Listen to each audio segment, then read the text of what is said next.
తెలంగాణలో పార్టీ ఫిరాయింపులపై వీరప్ప మొయిలీ నేతృత్వంలో కాంగ్రెస్ నేతలు గవర్నర్ నరసింహన్ను రాజ్భవన్లో కలిసి ఫిర్యాదు చేశారు. ఫిరాయింపు ఎమ్మెల్యేలపై అనర్హత వేటు వేసేలా స్పీకర్కి ఆదేశాలు జారీ చేయాలంటూ వినతి పత్రాన్ని గవర్నర్కు అందజేశారు.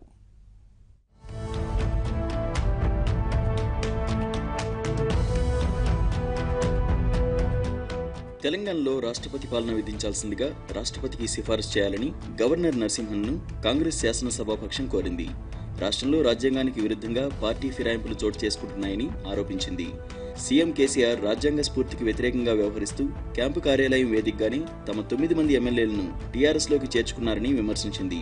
సీఎల్పీ నేత భట్టి విక్రమార్క, కేంద్ర న్యాయశాఖ మాజీ మంత్రి వీరప్ప మొయిలీ నేతృత్వంలోని కాంగ్రెస్ నేతల బృందం గవర్నర్ను కలిసి వినతిపత్రం సమర్పించింది. ఎన్నికల కోడ్ అమల్లోకి వచ్చిన తర్వాత సీఎం కేసీఆర్ తమ పార్టీ ఎమ్మెల్యేలను ప్రగతి భవన్కు పిలిపించుకుని టీఆర్ఎస్లోకి చేర్చుకున్నారని లేఖలో కాంగ్రెస్ నేతలు ఆరోపించారు.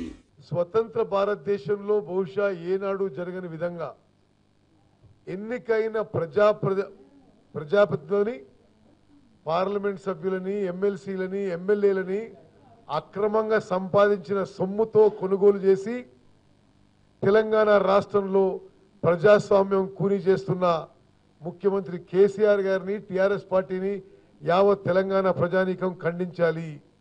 అన్ని పార్టీల పార్లమెంట్ సభ్యులని, శాసన మండలి సభ్యులని, శాసన సభ్యులని కింది స్థాయిన ఏ విధంగా అధికారం దుర్వినియోగం చేసి డబ్బుల ప్రయోగంతో కొనుగోలు చేస్తున్నారో, తెలంగాణ రాష్ట్రంలో ప్రజాస్వామ్య పద్ధతులని విలువని సర్వనాశనం చేస్తున్నారో తెలంగాణ సమాజం కూడా గమనించాలి, ఖండించాలని చెప్పి మేము విజ్ఞప్తి చేస్తున్నాం. కాంగ్రెస్ పార్టీ గుర్తుపై గెలిచిన 9 మంది ఎమ్మెల్యేలు సబితా ఇంద్రారెడ్డి, సుధీర్ రెడ్డి, వనమా వెంకటేశ్వరరావు, చిరుమర్తి లింగయ్య, బీరం హర్షవర్ధన్ రెడ్డి, బానోతు హరిప్రియా నాయక్, కందాల ఉపేందర్ రెడ్డి, ఆత్రం సక్కు, రేగా కాంతారావు పార్టీ ఫిరాయింపుల నిరోధక చట్టం 1985లోని 10వ షెడ్యూల్ను ఉల్లంఘిస్తూ తాము టీఆర్ఎస్ లో చేరుతున్నామని ప్రకటించారని కాంగ్రెస్ నేతలు తెలిపారు. ఫిరాయించిన ఎమ్మెల్యేలపై అనర్హత వేటు వేయాలని డిమాండ్ చేశారు. కాగా 164వ ఆర్టికల్ మేరకు గవర్నర్ ద్వారా నియమితులైన సీఎం కేసీఆర్ రాజ్యాంగబద్ధంగా తన విధులను నిర్వర్తించడంలో విఫలమయ్యారన్నారు.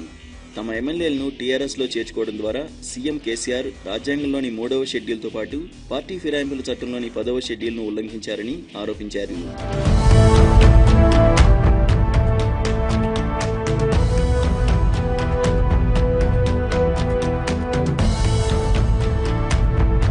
ఒక గుర్తుపై గెలిచిన అభ్యర్థి తన పదవీకాలం ముగిసేదాకా అదే పార్టీలో కొనసాగాలని ఈ షెడ్యూల్ చెప్తుందని, ఈ మేరకు ఫిరాయింపుల ద్వారా రాజ్యాంగ నిబంధనల ఉల్లంఘన జరిగిందని ఆరోపించారు. తాము సమర్పించిన వినతి పత్రాన్ని రాష్ట్రపతికి, కేంద్ర ప్రభుత్వానికి సమర్పించి రాష్ట్రంలో రాష్ట్రపతి పాలన విధించేలా చూడాలని గవర్నర్ను కాంగ్రెస్ నేతల బృందం కోరింది. గవర్నర్ను కలిసిన వారిలో జైపాల్ రెడ్డి, కుంటియా, జానారెడ్డి, గీతారెడ్డి తదితరులు ఉన్నారు.